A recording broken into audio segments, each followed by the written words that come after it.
Marwari media आप देख रहे हैं। आज है 27 जून 2026 शनिवार का दिन, हिंदू तिथि ज्येष्ठ माह की त्रयोदशी। नजर डालेंगे आज की बड़ी खबरों पर। शुरुआत करेंगे दुनिया की बहुत बड़ी खबर के साथ। बड़ी खबर दक्षिणी अमेरिकी देश वेनेजुएला में आए दो शक्तिशाली भूकंप से अब तक 250 लोगों की मौत की पुष्टि हो गई है, जबकि 4300 से ज्यादा लोग घायल है। वेनेजुएला में बुधवार यानी 25 जून को साल 1821 के काराबोबो युद्ध की याद में ज्यादातर लोग घरों में ही थे और फीफा वर्ल्ड कप मैच देख रहे थे। इससे मलबे में दबने वालों की संख्या ज्यादा होने की आशंका है। स्थानीय मीडिया रिपोर्ट्स के मुताबिक मलबे के अंदर से अभी भी आवाजें आ रही है। वहीं वहां की सरकार ने देर रात बताया कि अभी भी 40,000 से ज्यादा लोग लापता है। भूकंप की भयावहता की असली तस्वीर अभी आनी बाकी है। अमेरिकी जियोलॉजिकल सर्वे के मुताबिक भूकंप से 10,000 से ज्यादा लोगों के मारे जाने की 44% आशंका है।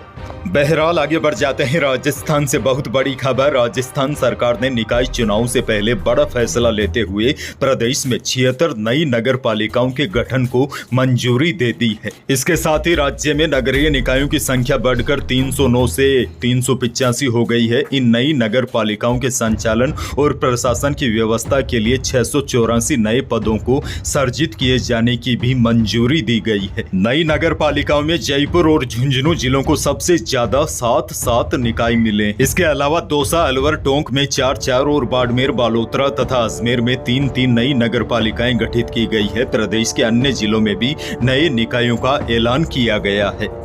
आगे बढ़ेंगे। किसानों के लिए बड़ी खबर। खरीफ सीजन से पहले राज्य सरकार ने अनुदानित उर्वरकों के वितरण को लेकर नई व्यवस्था लागू की है, जिससे किसानों को और पारदर्शी तरीके से खाद उपलब्ध करवाने पर जोर दिया गया है। नई व्यवस्था के तहत जहां कालाबाजारी, जमाखोरी और जबरन टैगिंग पर सख्ती बढ़ाई गई है, वहीं ऐसे किसानों को भी राहत दी गई है जिनकी फार्मर आईडी अभी तक बनी ही नहीं है। कृषि आयुक्तालय की ओर से जारी निर्देशों के अनुसार अब उर्वरक खरीद के दौरान फार्मर आईडी को प्राथमिकता दी जाएगी, लेकिन जिन किसानों के पास फार्मर आईडी नहीं है वे भी जमाबंदी, FIR, पट्टा, बटाईनामा या किराएनामा जैसे दस्तावेजों के आधार पर भी अनुदानित उर्वरक प्राप्त कर सकेंगे। आगे बढ़ेंगे। एक और बड़ी खबर। राजस्थान के मुख्यमंत्री भजनलाल शर्मा शनिवार को जयपुर में उद्योग एवं वाणिज्य विभाग की योजनाओं के लाभार्थियों को ऋण, अनुदान और सब्सिडी के 13 करोड़ रुपए से अधिक के डमी चेक प्रदान करेंगे। आपको बता दूं, मुख्यमंत्री भजनलाल शर्मा राज्य में पहली बार अंतर्राष्ट्रीय MSI दिवस 27 जून पर संविधान क्लब में आयोजित कार्यक्रम में यह चेक प्रदान करेंगे। साथ ही में रिको की योजनाओं के लाभार्थियों को भूमि आवंटन पत्र और ऑफर लेटर भी सौंपेंगे। प्रदेश के लोगों के लिए एक और बहुत बड़ी खुशखबरी। प्रधानमंत्री मोदी जोधपुर एयरपोर्ट के नए टर्मिनस का 4 जुलाई को उद्घाटन करेंगे। केंद्रीय मंत्री गजेंद्र सिंह शेखावत ने शुक्रवार को जोधपुर दौरे में एयरपोर्ट पर यह जानकारी दी। शेखावत ने मीडिया से बातचीत करते हुए कहा, पीएम मोदी जोधपुर में आकर एयरपोर्ट में नए टर्मिनल की सौगात देंगे। यह नया टर्मिनल केवल जोधपुर ही नहीं बल्कि पूरे पश्चिमी राजस्थान की एयर कनेक्टिविटी को मजबूती देगा। शेखावत ने कहा कि देश में अर्थव्यवस्था के विकास होने से अब हवाई चप्पल पहनने वाला भी हवाई जहाज की यात्रा कर रहा है। बताया जा रहा है पीएम मोदी सबसे पहले जोधपुर आएंगे। यहां एयरपोर्ट के टर्मिनल का उद्घाटन कर वे बाड़मेर के पचपदरा के लिए निकलेंगे। वहां पचपदरा रिफाइनरी का उद्घाटन और जयपुर की मेट्रो फेज 2 का शिलान्यास भी करेंगे।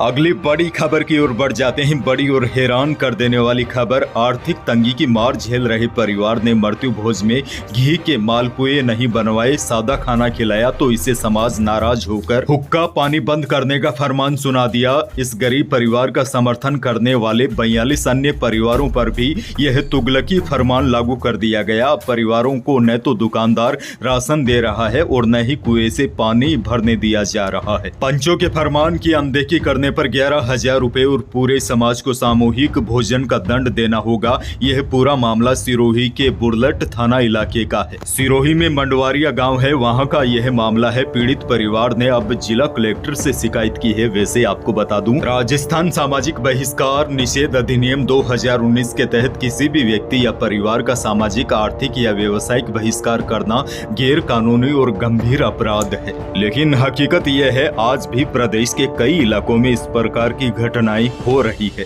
बाड़मेर से बड़ी खबर। बाड़मेर में 6 बच्चों की मां के साथ भाग रहे युवक की पीट कर हत्या कर दी गई। दोनों के बीच 3 साल से अवैध संबंध थे। लाठी डंडों से हमले में युवक को सिर पर चोट लगने से युवक ने मौके पर ही दम तोड़ दिया। घटना के बाद आरोपी मौके से फरार हो गए हैं। मीडिया रिपोर्ट्स के अनुसार मागाराम 25 चौहटन थाना क्षेत्र के सांवलोर का रहने वाला था। बाड़मेर ग्रामीण थाना क्षेत्र में रहने वाली 32 साल की महिला के साथ लव अफेयर था। दोनों घर से भाग गए थे, लेकिन रास्ते में लोगों ने पकड़कर युवक की पिटाई कर दी। सिर में चोट लगने से युवक की मौत हो गई।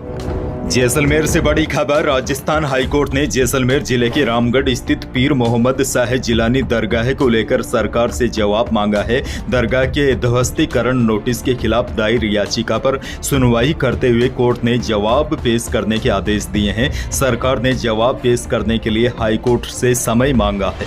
अब इस मामले की अगली सुनवाई 29 जून को निर्धारित की है। पीठ ने याचिकाकर्ताओं को नोटिस का जवाब देने के लिए स्वतंत्रता भी प्रदान की है।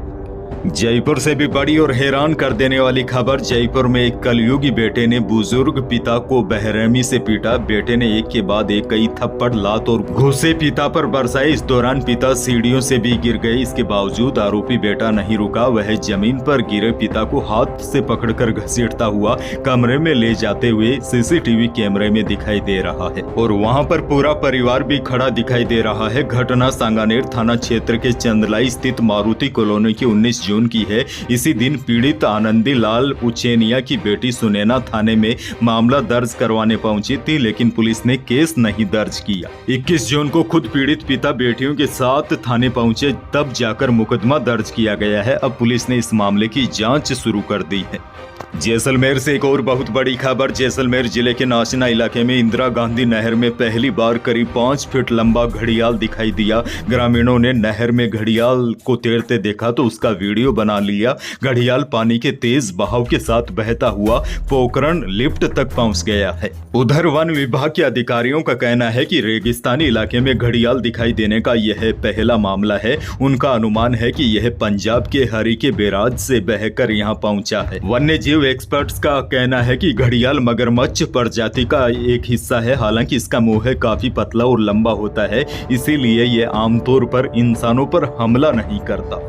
राजस्थान के लिए एक और बहुत बड़ी खबर। 1 जुलाई से नोएडा इंटरनेशनल एयरपोर्ट से उड़ानों की संख्या बढ़कर प्रतिदिन करीब 40 हो जाएगी। जयपुर सहित 1 दर्जन नए शहरों के लिए नियमित उड़ानें वहां से शुरू होगी।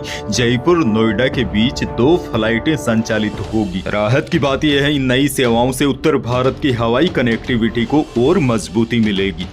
खैर आगे बढ़ेंगे। बड़ी खबर। पिछले कई दिनों से सोने और चांदी के भाव में गिरावट का दौर जारी था, लेकिन वायदा बाजार की तेजी के असर से शुक्रवार को जयपुर सराफा बाजार में दोनों ही कीमती धातुओं में तेजी देखी गई। शुक्रवार को चांदी 3,000 रुपए महंगी होकर 2,26,000 रुपए प्रति किलो रही। वहीं शुद्ध सोना भी 1,200 रुपए तेज होकर 1,45,300 रुपए प्रति 10 ग्राम रहा और जेवराती सोना भी 1,100 रुपए तेज होकर 1,35,100 रुपए प्रति 10 ग्राम रहा। मौसम को लेकर बड़ी खबर आपको दे दूं। राजस्थान में प्री मानसून की बारिश का दौर जारी है। कल श्रीगंगानगर, नागौर, अलवर, सीकर, उदयपुर समेत कई जिलों में शुक्रवार को अच्छी बारिश हुई। इससे पहले भी यानी कि पिछले 24 घंटों के दौरान नागौर, भीलवाड़ा, जोधपुर, कोटा के भी कई इलाकों में 20 से लेकर 45 mm तक बारिश हुई है। और सबसे बड़ी और राहत वाली खबर तो यह है, प्रदेश में अगले 1 सप्ताह तक बारिश का दौर जारी रहने की संभावना है। और सबसे बड़ी राहत की बात यह है, आगामी 5-6 दिनों में मानसून के प्रवेश करने की भी संभावना जताई जा रही है। उधर आज भी मौसम विभाग ने श्रीगंगानगर, हनुमानगढ़, चूरू, सीकर, झुंझुनू, जयपुर, दौसा, अलवर, भरतपुर, नागौर, अजमेर, टोंक, भीलवाड़ा, बूंदी, कोटा समेत कई जिलों में आंधी बारिश की चेतावनी दी है। मौसम विभाग ने कहा है कि प्रदेश के दक्षिणी पश्चिमी हिस्सों को छोड़कर पूरे प्रदेश में आज भी प्री मानसून की बारिश का दौर जारी रहेगा। अंत में एक और बहुत बड़ी जानकारी आपको दे दूं। मौजूदा T20 वर्ल्ड चैंपियन भारत को दुनिया में 12वें नंबर की टीम आयरलैंड ने हरा दिया है। बेलफास्ट में शुक्रवार को हुए 2 मैचों की सीरीज के पहले मुकाबले में भारत पर 34 रनों की जीत हासिल की। बड़ी जानकारी यह है, यह आयरलैंड के खिलाफ भारत की अब तक की पहली हार है। तो यही थी प्रदेश और देश की आज की बड़ी और महत्वपूर्ण खबरें। वीडियो को लाइक करना बिल्कुल न भूलिए। चैनल पर नए हैं तो सब्सक्राइब जरूर कीजिए ताकि आप अपडेट रहे बड़ी और काम की खबरों से। धन्यवाद।